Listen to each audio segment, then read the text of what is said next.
hari ini Ibu sangat senang sekali karena kita masih bisa bertemu di dalam mata kuliah Ibu bimbingan konseling untuk anak usia dini. Nah, jadi sebelum kita mulai materi hari ini, alangkah baiknya kita berdoa dulu ya. Oke, silakan berdoa dimulai. Oke, sebelum kita mulai, alangkah baiknya kita ice breaking dulu biar semua makin semangat ya sebelum kita mulai perkuliahan kita. Oke, Ibu mau dipimpin oleh Lela Misra. Silakan Lela Misra.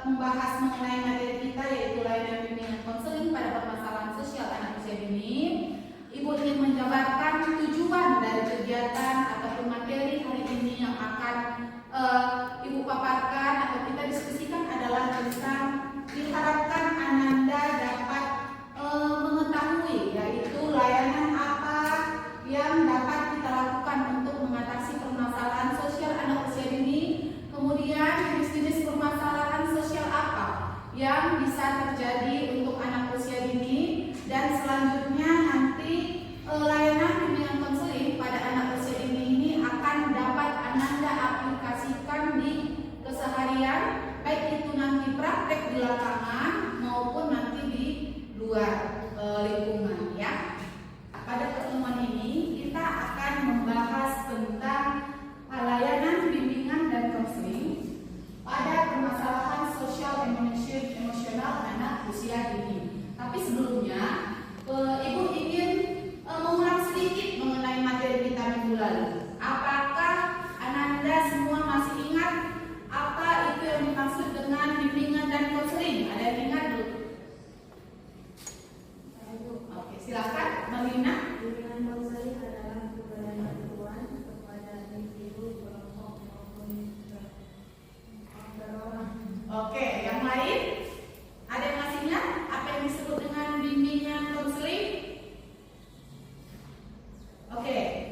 Nah, jadi tadi Marina sudah menyebutkan bahwasanya bimbingan dan konseling adalah pemberian bantuan baik itu secara perorangan atau berkelompok. Itu benar sekali. Nah, yang ingin Ibu luruskan di sini adalah bimbingan dan konseling itu kan berasal dari bahasa Inggris yaitu guidance dan konseling. Nah, jadi kalau bimbingan dan konseling adalah pemberian bantuan kepada seseorang yang memang membutuhkan bantuan, yang mana dari bantuan itu akan dapat mengembangkan potensi dirinya dan juga dapat mengatasi permasalahan yang ada di dalam hidupnya. Oke, karena pertemuan hari ini membahas layanan. Oke, masih ingat nggak minggu lalu layanan ada berapa jenis dalam bimbingan dan konseling? Siapa yang ingat? Oke, lihat. Ada 10. Layanan apa saja? Layanan pribadi atau layanan informasi. Kemudian yang kedua layanan penguasaan konten. Kemudian ada layanan bimbingan kelompok. Kemudian ada layanan konseling kelompok sampai dengan layanan advokat.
guru PAUD. Nah, jadi kalau misalnya Anda melihat seberapa sering anak ini melakukan kegiatan menyimpang yang secara berulang, bisa saja anak ini masuk ke dalam kategori anak yang bermasalah.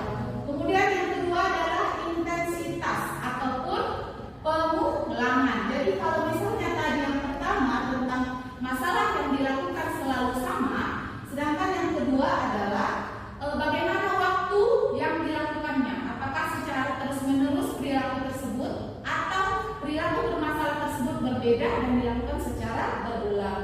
Kemudian yang ketiga, usia. Apakah masalah yang dilakukan si anak ini sudah sesuai dengan usianya? Nah, itu juga harus kita lihat. Kemudian yang keempat adalah ukuran norma budaya. Kan kita tahu nih ya, kalau budaya di masing-masing wilayah itu berbeda. Jadi ukurannya juga pasti berbeda. Nah, jadi tergantung dari ukuran norma budaya dari lingkungan masing-masing. Itu disebut dengan anak yang bermasalah. Oke. Nah, selanjutnya ada beberapa permasalahan perilaku sosial anak usia dini. Nah, di sini Ibu buat ada 5 masalah yang akan kita bahas, yaitu yang pertama ada disebut dengan maladjustment, kemudian egosentrisme, kemudian anak yang terisolasi, anak agresif, dan juga ada yang negatif. Mengenai permasalahan sosial yang ada pada anak usia dini. Nah, sekarang Ibu kita akan melihat bagaimana layanan apa di dalam bimbingan dan konseling yang cocok digunakan untuk permasalahan sosial anak usia dini. Nah, untuk mengetahuinya, Ibu mau kita melakukan kegiatan diskusi. Nanti masing-masing Ananda akan Ibu bagi ke dalam 2 kelompok. Diskusikan kira-kira apa sih yang cocok digunakan untuk permasalahan sosial terkait yang 5 jenis masalah yang telah kita pelajari tadi ya. Oke, pembagian kelompoknya Ibu kira hitung aja 1, 2, 1, 2 gitu. Silakan dari Rizky. 1, 2. 1, 2, 1. Oke, nah silakan kelompok 1 di sini, kemudian kelompok 2 di sini. Ya, silakan.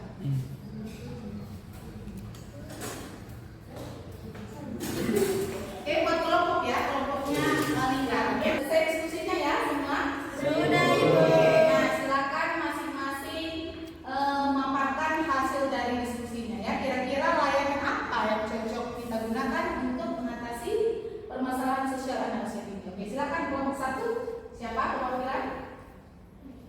Oke, silakan berdiri, Pak Uji. Silakan kelompok 2 mendengarkan ya.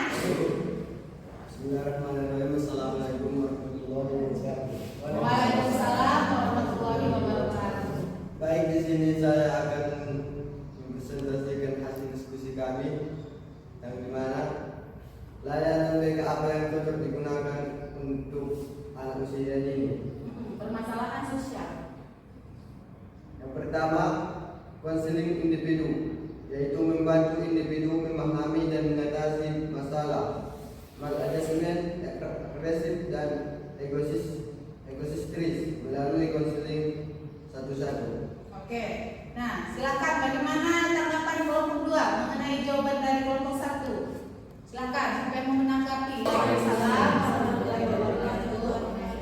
Menanggapi dari kelompok 1, sangat jawabannya sangat memuaskan. Itulah dari tanggapan kami dari kelompok 2. Teman-teman, assalamualaikum warahmatullahi wabarakatuh. Oke, berarti tadi kelompok 2 menyatakan setuju mengenai pendapat dari kelompok 1, yaitu melakukan layanan konseling individual. Ya, silakan sekarang kelompok 2 untuk menampilkan pendapatnya gimana? Layanan apa kira-kira yang cocok digunakan? Assalamualaikum warahmatullahi wabarakatuh. Waalaikumsalam warahmatullahi wabarakatuh. Saya akan menyampaikan hasil diskusi kami. Layanan apa yang cocok untuk anak usia. Bimbingan pribadi sosial, membantu anak mengembangkan kemandirian, tanggung jawab, dan keterampilan sosial.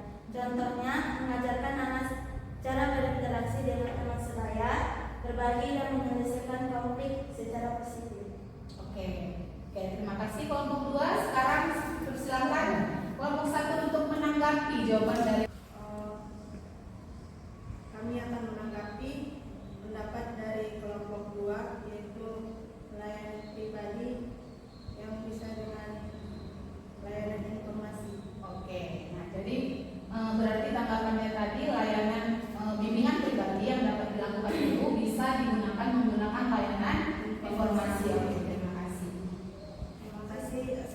warahmatullahi wabarakatuh. Waalaikumsalam warahmatullahi wabarakatuh. Oke, nah jadi tadi kita sudah mendiskusikan mengenai kira-kira layanan apa yang cocok digunakan untuk permasalahan emosi anak usia dini ya, baik itu kekurangan afeksi, anxiety, hipersensitivitas, kemudian fobia dan juga pemalu. Nah jadi tadi dari tanggapan hasil diskusi kita, Ibu ingin menambahkan sedikit bahwasanya tadi layanan yang telah kalian sebutkan itu sudah benar, tapi ada beberapa layanan lain yang bisa kita gunakan dalam untuk mengatasi permasalahan ini. Seperti apa? Yang pertama adalah layanan konseling kelompok. Jadi di dalam layanan konseling kelompok nanti masing-masing anak tersebut akan membahas mengenai masalah dari temannya. Nah, jadi dari masalah temannya ini mereka akan memberikan tanggapan yang dimana dari situ akan memberikan jawaban terhadap masalah dari si anak ini. Kemudian yang kedua dapat kita lakukan dengan cara bimbingan kelompok. Nah, kalau bimbingan kelompok nanti kita sebagai guru ataupun nanti Ananda sebagai guru-guru PAUD bisa mengangkat isu terkait permasalahan sosial ini. Jadi misalnya dalam melakukan bimbingan kelompok isu yang diangkat adalah tentang anxiety. Kemudian nanti yang kita bahas tentang bagaimana cara mengatasi agar si siswa ini atau anak kita ini mengurangi perilaku anxiety-nya itu. Nah, itu bisa dilakukan dengan bimbingan kelompok. Kemudian ada konseling individual yang dimana dari konseling individual ini tentunya perlu juga persetujuan dari orang tua si siswa kita. Kemudian untuk anak usia dini juga bisa ditambahkan atau kita undang orang tuanya agar kita juga dapat melakukan wawancara terkait bagaimana kegiatan dari si anak ini karena akan mempengaruhi proses konselingnya nanti ya. Nah itu dia beberapa hal mengenai layanan-layanan bimbingan konseling yang dapat kita lihat. Maka sebelum kita mengakhiri pertemuan kita hari ini, Ibu ingin memberikan kuis kepada Ananda sebagai bukti atau tanda bahwasanya Ananda sudah mengerti mengenai materi yang telah kita bahas hari ini ya. Silakan semua membawa handphone kan? Oke, ada pakai datanya. Silakan dibuka joinmyquiz.com nih, diklik di Google masing-masing ya, joinmyquiz.com. Kemudian silakan dibuat kodenya, ini kodenya. Nah, nanti setelah kodenya diklik, silakan klik mulai. Oke. 3. Oke, semua sudah masuk ya?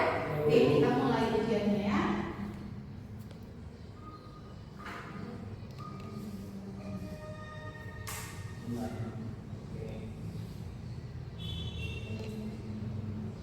Kita sudah melakukan kuis dan hasilnya kelihatan?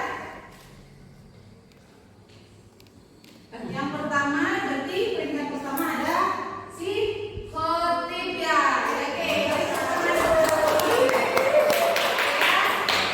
karena pertemuan kita hari ini dimenangkan oleh khotib, maka ibu ada hadiah. Hari ini ya, hadiahnya adalah